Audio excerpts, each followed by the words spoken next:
The summer of 1816 was a time of unrelenting cold, the kind that seeped into bones and chilled the soul. In the small village of Geneva, Switzerland, the streets were empty and still, the only sound the soft crunch of frost beneath the feet of the few brave souls who ventured out. The air was crisp and biting, with a hint of wood smoke and damp earth, as if the very ground itself was exhaling a sigh of desperation. It was June, a time when the sun should have been warm and inviting, but instead it hung low in the sky, a pale and distant disk that cast little heat or light. In a small cottage on the outskirts of the village, a young woman named Mary Shelley huddled by the fire, her eyes fixed on the flames as they danced and spat. She was cold, so cold, and her stomach growled with hunger, for the crops had failed and food was scarce. The smell of damp and mold filled the air, and the sound of rain pattered against the roof, a relentless drumbeat that seemed to match the rhythm of her heart. She was not alone in her struggles, for the entire village was suffering, and the world beyond seemed to be crumbling into chaos. The news from afar was grim. Crops were failing, rivers were flooding, and the skies were filled with a perpetual gloom. The great eruption of Mount Tambora, which had occurred just over a year ago, had unleashed a torrent of ash and sulfur dioxide into the atmosphere, blocking the sun's warm rays and plunging the world into a deep and unending winter. The consequences were dire, and the people of Geneva, like those everywhere, were struggling to survive.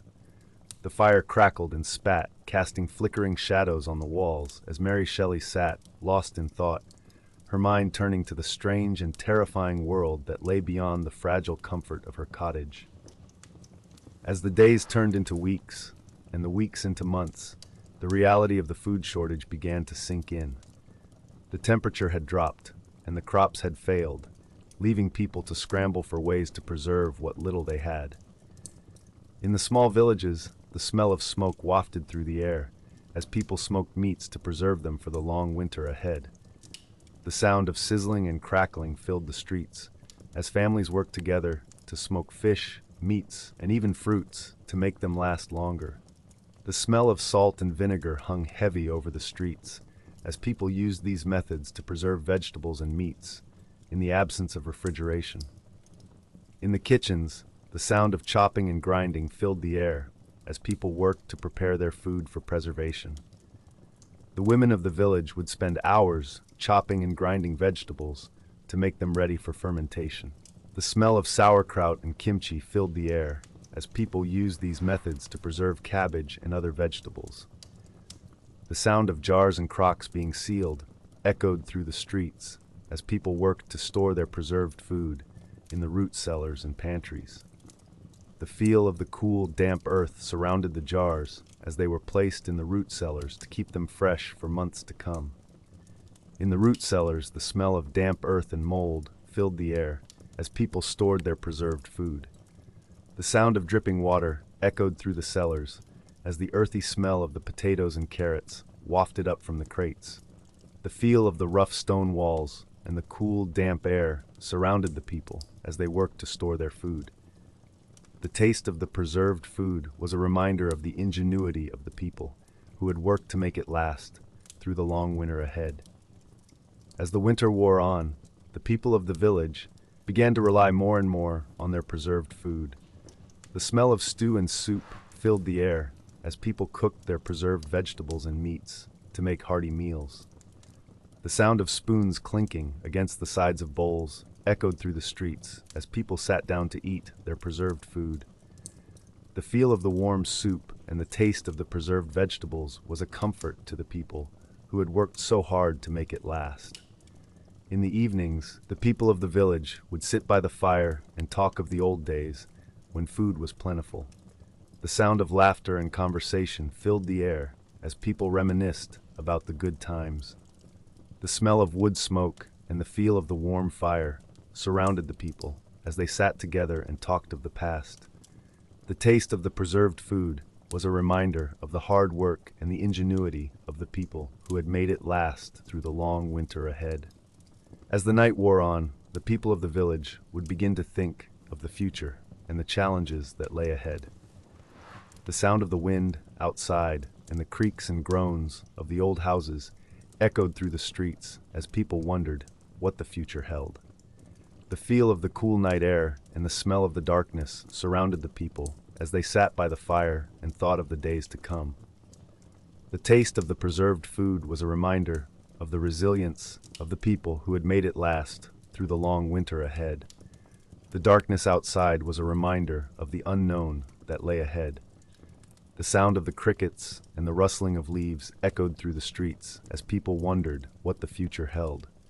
The feel of the cool night air and the smell of the darkness surrounded the people as they sat by the fire and thought of the days to come.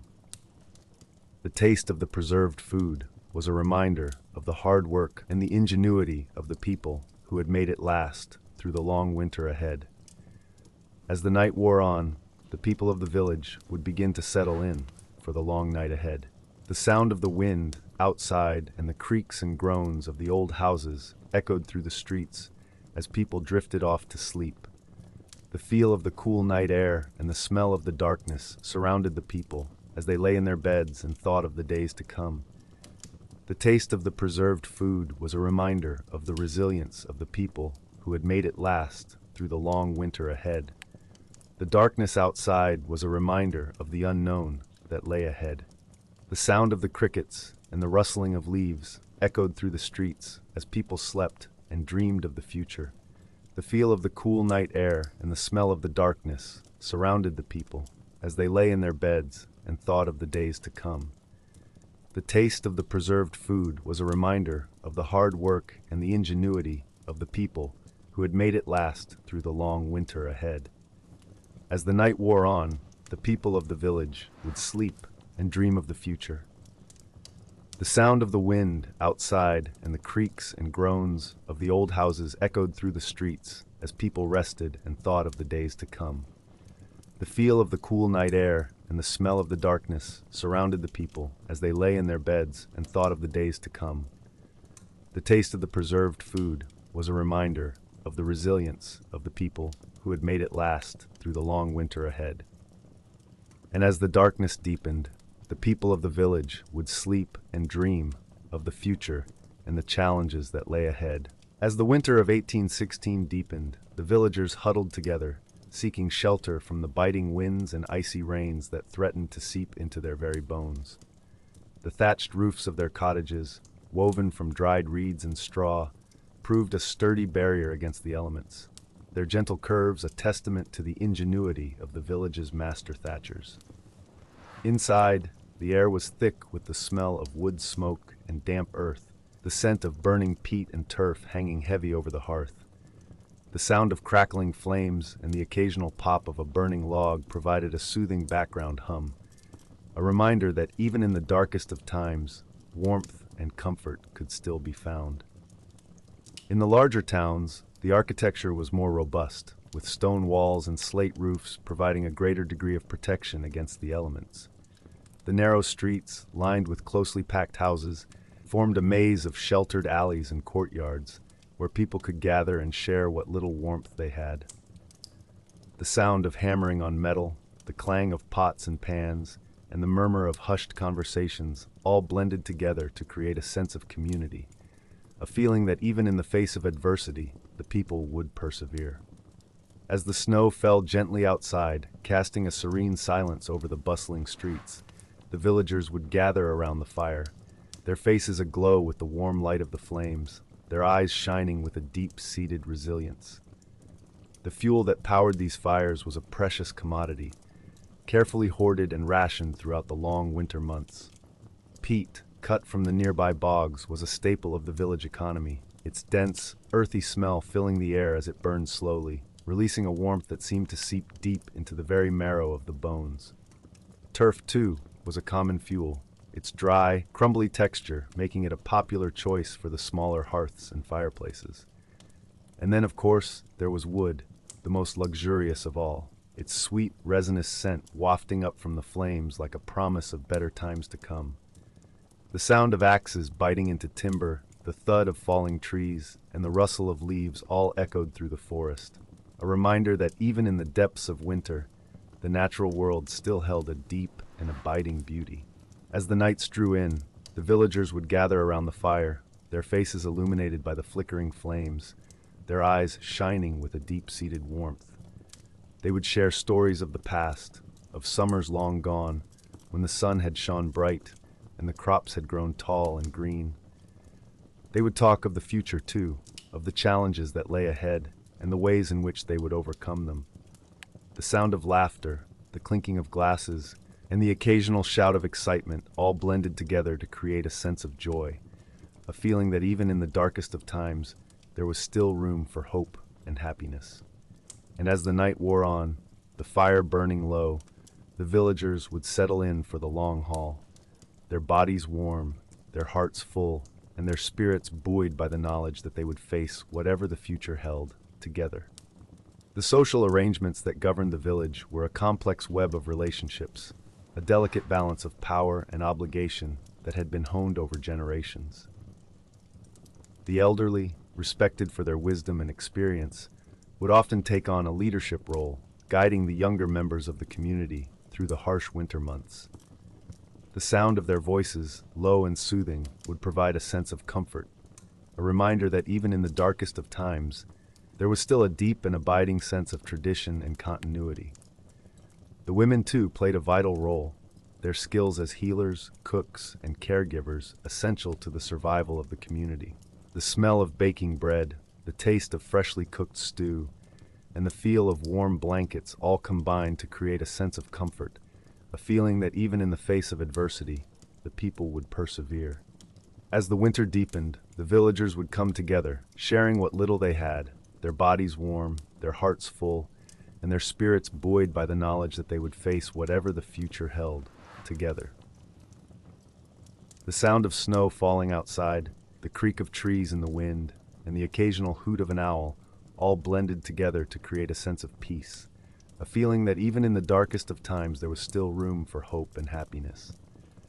And as the night wore on, the fire burning low, the villagers would settle in for the long haul, their bodies warm, their hearts full, and their spirits buoyed by the knowledge that they would face whatever the future held together. The darkness outside, a reminder that even in the depths of winter, there was still a deep and abiding beauty to be found, in the warmth of the fire, the love of the community, and the resilience of the human spirit. The silence that followed was almost palpable, a sense of stillness that seemed to seep deep into the very marrow of the bones, a reminder that even in the darkest of times, there was still room for peace and quiet and rest. As the winter of 1816 dragged on, the villagers huddled around the low burning fire, their faces illuminated by the flickering flames. The air was thick with the smell of smoke and damp earth, and the sound of dripping water echoed through the thatched roofs of their cottages. It was a sound that would become all too familiar in the months to come, as the relentless cold and rain seeped into every corner of their lives. But amidst the struggle to survive, the villagers faced an invisible battle, one that would prove just as deadly as the harsh weather. The battle against waterborne disease, waste, and contamination had begun. In the narrow streets of Geneva, the sound of horse-drawn carts echoed through the streets, their wooden wheels creaking as they carried barrels of water from the nearby lake. The water was icy cold, with a faint scent of algae and mud, and it was the only source of drinking water for the villagers. But as the winter wore on, the water began to freeze, and the villagers were forced to rely on makeshift solutions to quench their thirst. They would boil the water, watching as the steam rose from the pots, carrying with it the faint scent of wood smoke and damp earth. Or they would drink beer, the bitter taste a welcome respite from the monotony of their daily struggle. The villagers had learned to appreciate the simple things in life: a warm fire, a hearty meal, a clean drink of water. And it was this latter luxury that they cherished most, for they knew that contaminated water could bring disease and death to their doorstep.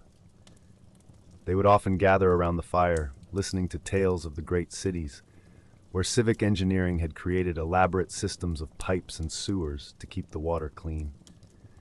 The sound of laughter and conversation would fill the air, accompanied by the crackling of the fire and the occasional pop of a burning log. But in the rural villages, such luxuries were a distant dream. The villagers relied on their own ingenuity to keep the water clean, using makeshift filters made from sand and charcoal to purify the water.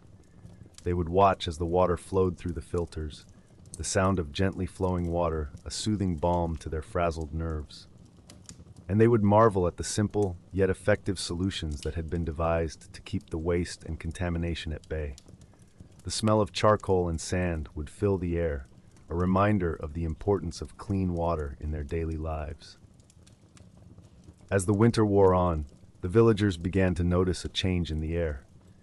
The cold was still biting, but the rain had begun to let up, and the sun would occasionally break through the clouds, casting a pale glow over the landscape.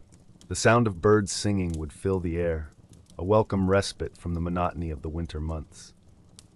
And with the change in the weather, the villagers began to turn their attention to the future, wondering what the coming months would bring. Would the summer be warm and sunny, or would the cold and rain continue to plague them? The villagers would gather around the fire, listening to tales of the past, when great droughts and famines had swept through the land. They would hear stories of how their ancestors had survived, using clever solutions to conserve water and keep the crops alive. The sound of the fire crackling and the smell of smoke would fill the air as they listened to tales of resilience and hope. And they would marvel at the simple yet effective solutions that had been devised to keep the water clean, from the ancient Roman aqueducts to the modern sewage systems of the great cities. As the night wore on, the villagers would retire to their beds, their minds filled with thoughts of the future and the challenges that lay ahead. They would drift off to sleep, lulled by the sound of the wind outside and the occasional hoot of an owl in the distance. The darkness would be almost palpable, a heavy blanket that wrapped around the village, and the only sound would be the distant rumble of thunder, a reminder of the storms that still lingered on the horizon. And as they slept, they would dream of a future where the water was clean and the air was fresh and the sun shone brightly in the sky. The sound of rain pattering against the roof would slowly fade away, replaced by the sound of silence, a deep and profound stillness that filled the village. The villagers would sleep, their bodies weary from the struggles of the day, their minds filled with thoughts of the future. And as they slept, the world outside would slowly come alive, the stars twinkling in the sky, and the moon casting a silver glow over the landscape. The night would be filled with the sound of crickets and the occasional hoot of an owl, a reminder of the beauty and wonder that still existed in the world. In the darkness, the villagers would find a sense of peace, a sense of calm that would elude them during the day. The sound of their own breathing would be the only sound they would hear, a reminder of the fragile nature of life. And as they slept, they would dream of a world where the water was clean and the air was fresh and the sun shone brightly in the sky. The darkness would be a balm to their souls, a reminder of the beauty and wonder that still existed in the world. And as the night wore on, the villagers would sleep, their bodies weary, their minds filled with thoughts of the future and the challenges that lay ahead. The silence would be almost palpable, a heavy blanket that wrapped around the village, and the only sound would be the distant rumble of thunder, a reminder of the storms that still lingered on the horizon. As the winter of 1816 dragged on, the villagers of Geneva huddled together, sharing what little warmth and comfort they could muster. The cold, dark nights seemed to stretch on forever, and the lack of proper medical care made even the smallest injury a potentially deadly affair. Yet, despite the challenges, the people of Geneva persevered, relying on traditional remedies and folk wisdom to see them through. In the stillness of the night, the sound of whispering voices and creaking wooden floorboards filled the air as families tended to their loved ones, using whatever means they had at their disposal. In the dimly lit cottages, the smell of burning wood and simmering broth wafted through the air as women carefully prepared poultices and salves to treat the wounded. The sound of sizzling herbs and simmering water created a soothing background hum as the villagers worked tirelessly to heal their loved ones. They used plant-based remedies, such as willow bark, to reduce fever, and applied poultices made from onions and garlic to draw out infection. These treatments, though seemingly primitive by modern standards, were often surprisingly effective, and the villagers had learned to trust in their efficacy. The texture of the cool, damp cloth on a fevered brow, or the feeling of warmth spreading through the body as a poultice took effect, were all too familiar sensations in these trying times. One of the most effective treatments of the time was the use of honey to dress wounds. The viscous liquid, with its antimicrobial properties, helped to prevent infection and promote healing. The villagers would apply a thick layer of honey to the affected area, covering it with a clean cloth to protect it from the elements. As the honey worked its magic, the wound would begin to heal, and the patient would slowly start to recover. The sweet, sticky smell of honey filled the air as the villagers carefully tended to their loved ones, using this ancient remedy to bring comfort and relief. Childbirth, too, was a perilous and often deadly affair, as women struggled to bring new life into a world that seemed determined to extinguish it. The sound of a woman's labored breathing, the feel of her hand gripping yours, and the smell of sweat and blood all combined to create an intense, visceral experience. In the darkness of the night, the only sound the soft whisper of encouragement as the midwife coached the mother through the final stages of labor. The villagers had developed a range of techniques to help women through this difficult time, from the use of herbal remedies to stimulate contractions, to the application of warm compresses to ease the pain. Though the risks were high, the villagers had learned to navigate this treacherous terrain, and the sound of a newborn's cry was a beacon of hope in the darkness. As the nights wore on, the villagers began to think about the future and the challenges that lay ahead. They knew that the summer of 1816 would be a difficult one, as the effects of the Mount Tambora eruption continued to be felt. But they also knew that they had each other, and that together they could overcome even the most daunting obstacles. The feel of a warm hand on yours, the sound of a gentle voice, and the smell of a crackling fire all combined to create a sense of community and solidarity, as the villagers looked to the future with a sense of hope and determination. In the stillness of the night, the villagers would often gather around the fire, sharing stories and experiences. As they tried to make sense of the world around them, the sound of laughter and conversation filled the air, as they talked about everything from the latest news from the outside world to the best way to treat a wounded animal. The smell of smoke and ash hung in the air as the villagers poked at the embers, lost in thought. It was in these moments, surrounded by the people and the things they loved, that the villagers found the strength to carry on, even in the face of overwhelming adversity. As the night wore on, the conversation would turn to the subject of medicine and the various remedies that had been used to treat the sick and injured. The villagers would talk about the different herbs and plants that could be used to treat various ailments, from the soothing properties of chamomile to the antiseptic qualities of plantain. They would share stories of successful treatments and the various techniques that had been used to heal the wounded. The sound of pages turning as someone consulted a well-worn book of remedies would fill the air as the villagers sought to learn from each other and to improve their understanding of the natural world. As the hours passed, the conversation would slow, and the villagers would begin to nod off, one by one. The sound of gentle snores and the occasional crackle of the fire would fill the air as the villagers surrendered to the exhaustion that had been building for so long. The smell of smoke and ash would hang in the air as the fire burned down to embers, casting a warm, golden glow over the room. In the silence, the villagers would find a sense of peace, a sense of comfort, and a sense of hope as they looked to the future and the challenges that lay ahead. The darkness outside seemed to press in as the villagers slept, but they were not alone. The sound of crickets and the occasional hoot of an owl would fill the air as the natural world continued to turn, even in the midst of this great upheaval. The feel of the cool night air and the smell of damp earth would seep into the room as the villagers slept, surrounded by the sights, sounds, and smells of the natural world. And as they slept, they would dream of a better future, a future where the sun would shine bright, and the crops would grow tall, and the world would be a warm and welcoming place once more. In the stillness of the night, the villagers would find a sense of peace, a sense of comfort, and a sense of hope as they looked to the future and the challenges that lay ahead. The sound of their gentle breathing, the feel of their warm bodies, and the smell of their sweat and smoke would all combine to create a sense of community and solidarity as they faced the unknown together.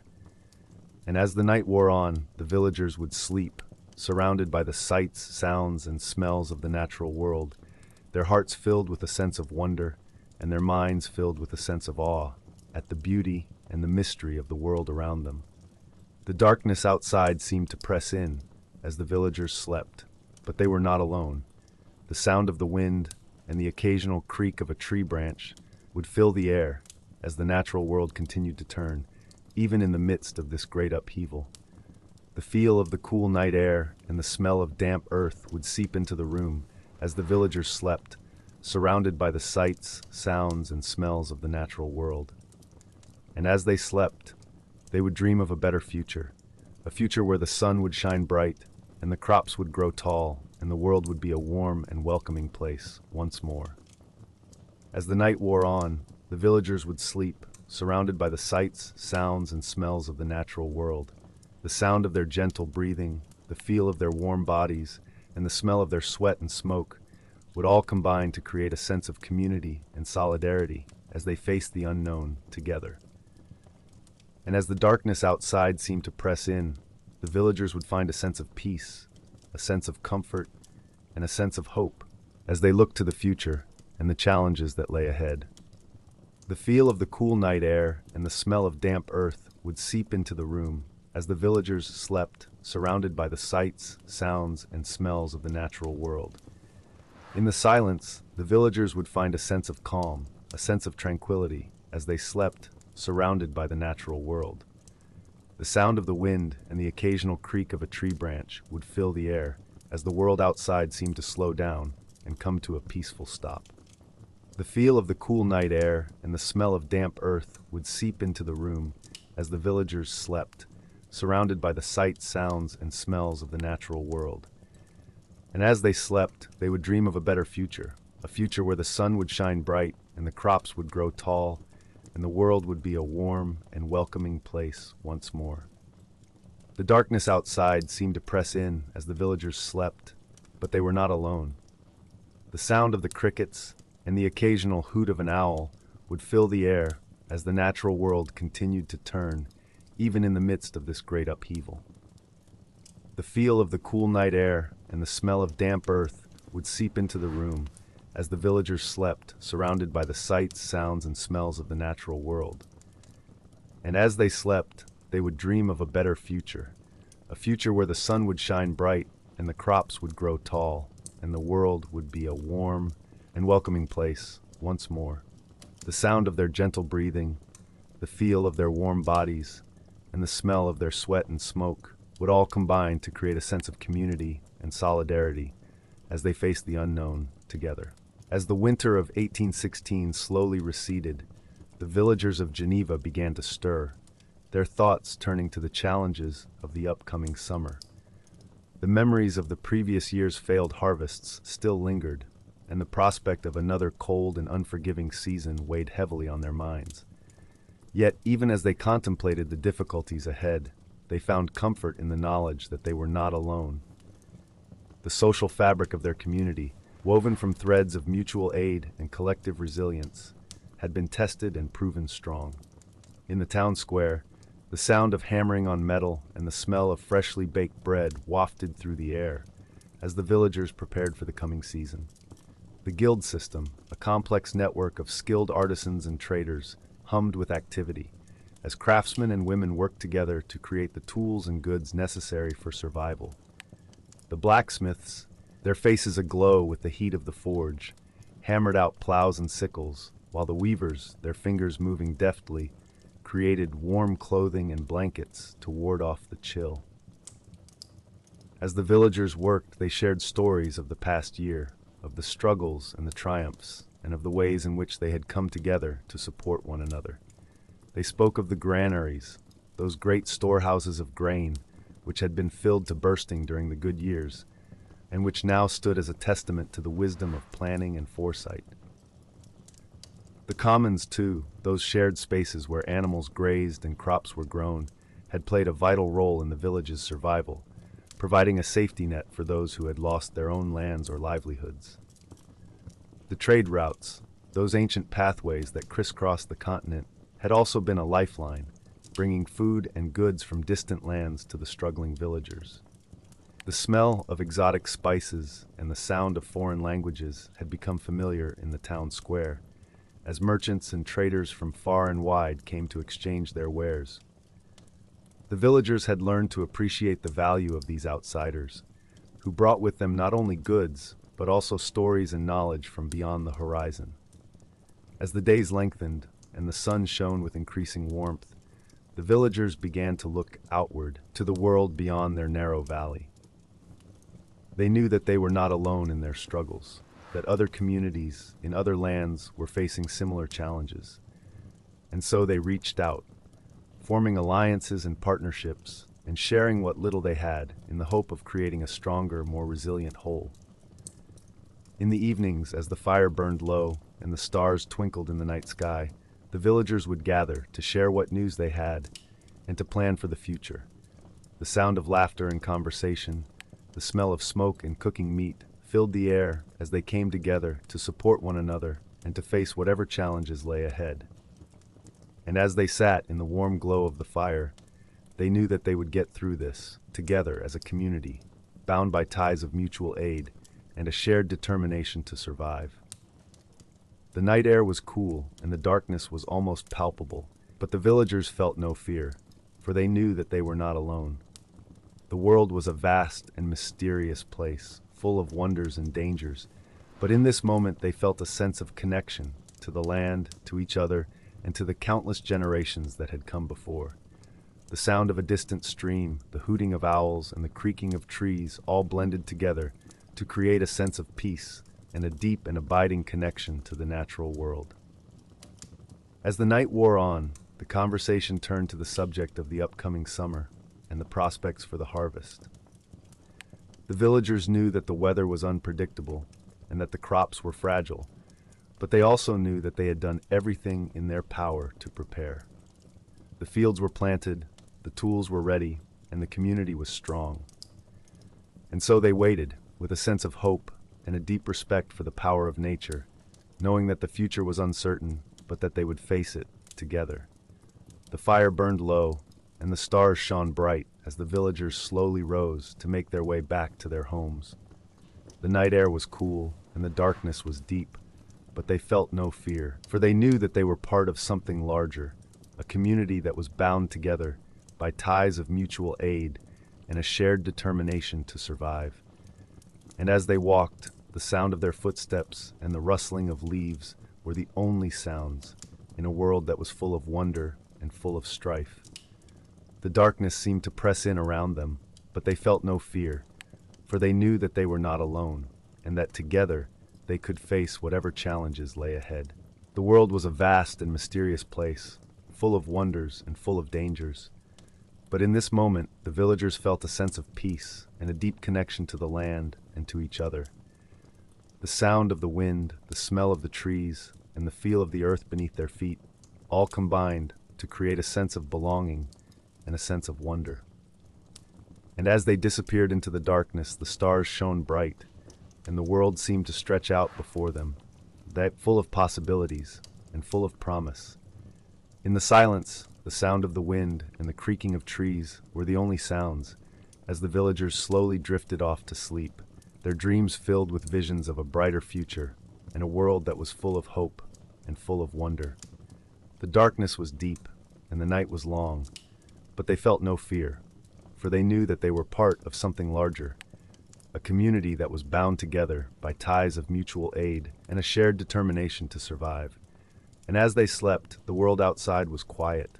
The only sound, the soft rustling of leaves and the distant hooting of owls, a reminder that even in the darkest of times, there was always hope and always a way forward. As the last wisps of sunlight fade from the sky, casting a warm orange glow over the landscape, the world settles into a peaceful slumber. The air is filled with the sweet scent of blooming wildflowers, and the soft chirping of crickets provides a soothing background hum. It's a moment to reflect on the journey that has brought us to this point, to appreciate the struggles and triumphs of those who came before us. The villagers of Geneva, with their resilience and community spirit, have shown us that even in the darkest of times, there is always hope. The sound of a gentle breeze rustling through the trees, carrying the whispers of the past, reminds us of the sacrifices made and the lessons learned. In the stillness of this evening, we can almost hear the whispers of Lord Byron and Mary Shelley, their voices carried on the wind, as they poured their thoughts and feelings onto the page. The smell of old parchment and ink wafts through the air, transporting us to a time when words were a powerful tool for expression and survival. The temperature drops slightly, carrying the promise of a cool night as the stars begin to twinkle in the sky above. It's a moment to feel the weight of history, to acknowledge the struggles and the triumphs, and to recognize the debt we owe to those who have come before us. As we rest, surrounded by the comforts of our modern world, we must remember that every warm night, every full stomach, and every safe water supply is a testament to the ingenuity and perseverance of our ancestors. The soft creaking of wooden beams, the gentle ticking of a clock in the distance, and the occasional hooting of an owl all blend together to create a sense of tranquility, a sense of being safe and protected. It's a feeling that has been earned, built on the sacrifices and the struggles of those who came before us. So let us rest now in the knowledge that we are the beneficiaries of their brilliance, their creativity,